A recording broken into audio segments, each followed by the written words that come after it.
Okay, so I thought we'd come back into the Glowforge user interface and run a second keychain, slightly different. We're going to mirror the image so that when the keychain is done, the engrave will be on the back side. And so we're going to come up here and we're going to hit our text because we want a new project. We're going to enter in a different name.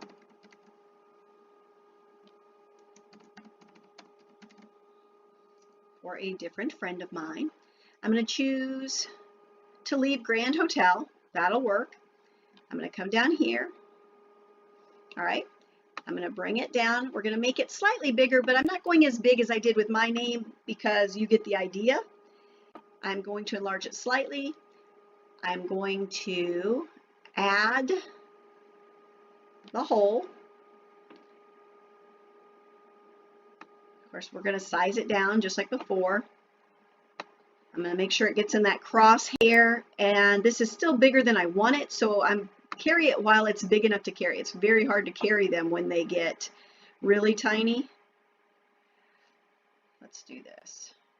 I'm going to make it larger for a minute and move my screen so that it's easier to work with that small circle. Go back and click on the arrow after the hand so that you have control. And that way I can move it exactly where I want to. And that way it makes it easy to work on small detailed things. Now I'm going to come over here to the mountain and put the offset around it. I'm going to let this one be a little tighter of an offset.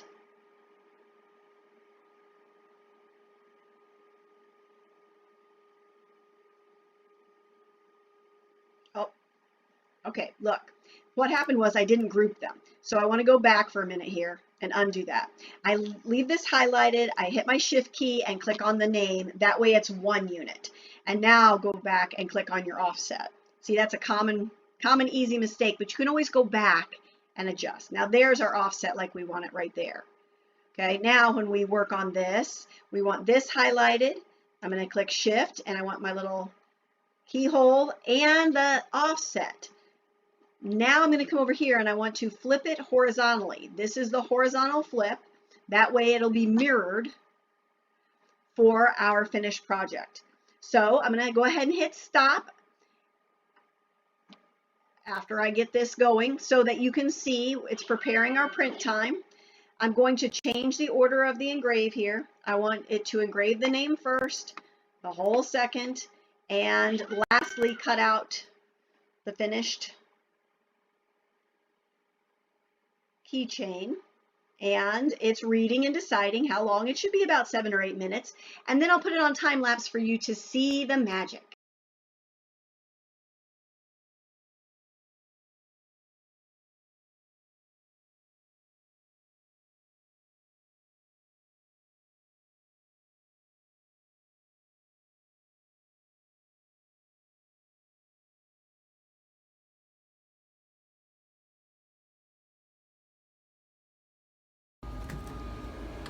We'll get it out of the bed. We're going to leave it masked so that I can show you that color fill technique that I wanted to show you.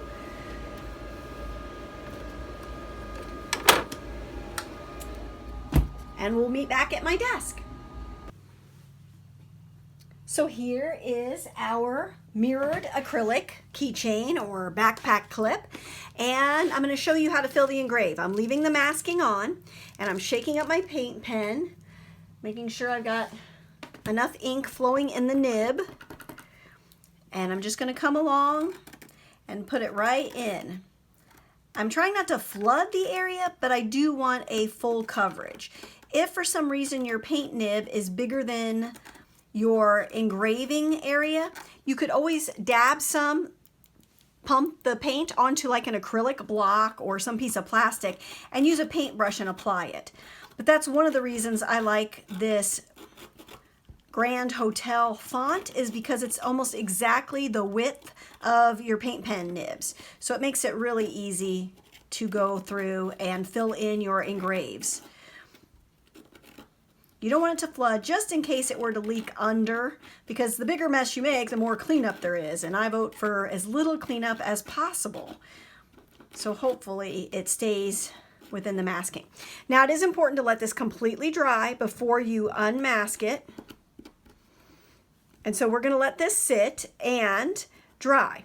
Then we'll come back and I will unmask it for you and show you what it looks like. And you could leave it at that point. It's finished. Even if you didn't fill the engrave or do anything, you can just leave it be an acrylic keychain that's plain and engraved, and people are super satisfied with that. But you can take it up the next notch by adding the infusible ink and by filling your engraves with paint. So I'll show you when this is dry. Time has passed and this is dry. I gave it about an hour and I'm going to unmask. We're going to remove all this masking from around the engrave that we filled with the paint. Remember to be careful with your acrylic so that you don't scratch it. And we're going to get these little bits off here carefully.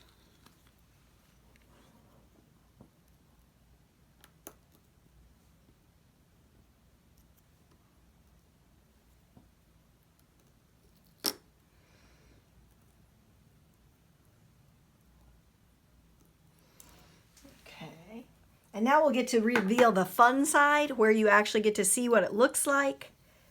And it's almost magical.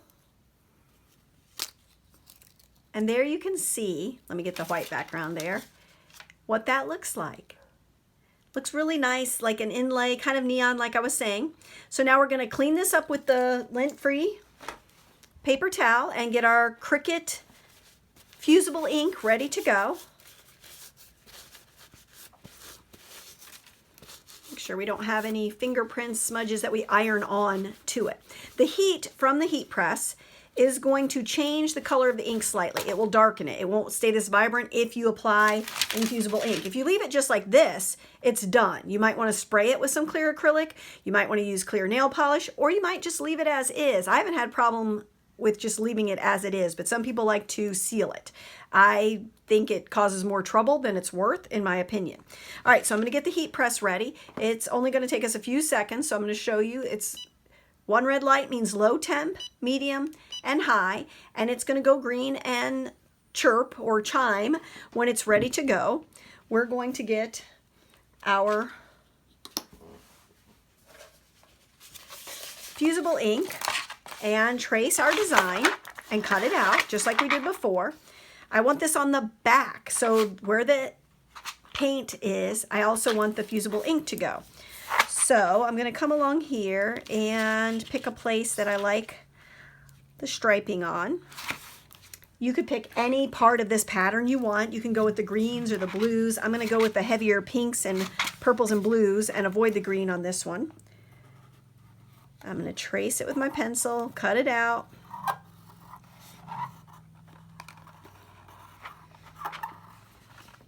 Just like we did before. And I'll come back when I get ready to press it on.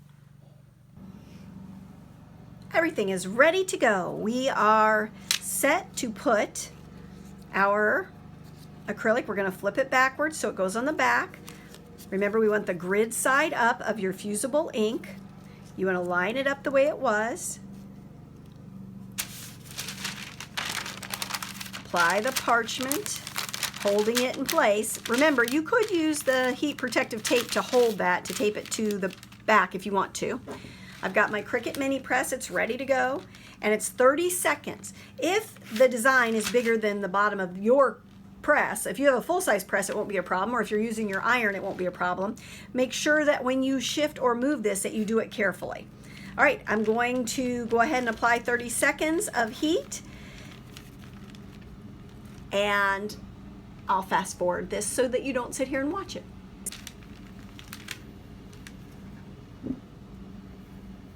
Okay, so 30 seconds has gone by on each of the zones. I kind of put it in zones so that I can keep track.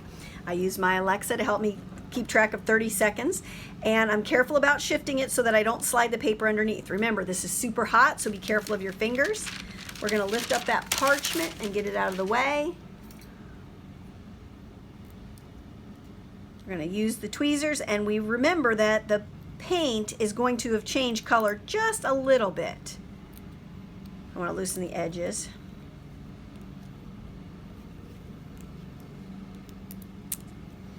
It sticks really well when it's hot.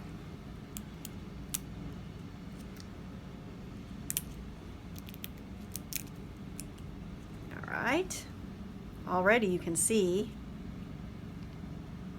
How awesome! So we're going to put our findings on. Let's move this stuff out of the way. All right, so we've got my findings here for keychains. You just need to pick whatever type of tassel you want. This one could be kind of a hot pink, or this purpley color I think is what I'm going to go with. Of course, you could pick up the blue color. You could do beading. You could do lots of things. I'll show you the finished pictures at the end. Thank you for being with me, and please give me a like, a thumbs up, and subscribe.